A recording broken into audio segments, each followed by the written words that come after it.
ఇచ్చినట్టు అవదా? ఎందుకు లేరు ఇప్పటికి వెళ్ళిన వాళ్ళు? ఇప్పుడు విదేశాల్లో మొన్న మయన్మార్ నుంచి పట్టుకొచ్చారు మన వాళ్ళని. ఇక్కడ నుంచి సాఫ్ట్వేర్ ఉద్యోగాలను థాయిలాండ్కి నుండి అడ్డుకు పోయారు. వాళ్ళ నిదానంగా మయన్మార్ పట్టుకుపోయి అక్కడ బలవంతంగా వాళ్ళ పాస్పోర్టులు లాగేసుకుని నువ్వు చచ్చినట్టు సైబర్ క్రైమ్ చేయమన్నారు.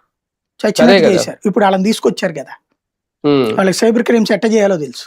ఒక చిన్న ఏపీకే ఫైల్ పంపించి మన అకౌంట్ మొత్తం వాళ్ళు ఖాళీ చేస్తున్నారు అంటే వాళ్ళని ఇతన్ని కంపేర్ చేయొద్దు.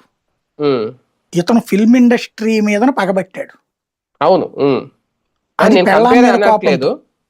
కానీ సైబర్ క్రిమినల్ అనేటటువంటి వాళ్ళు ఎవరైనా క్రైమే.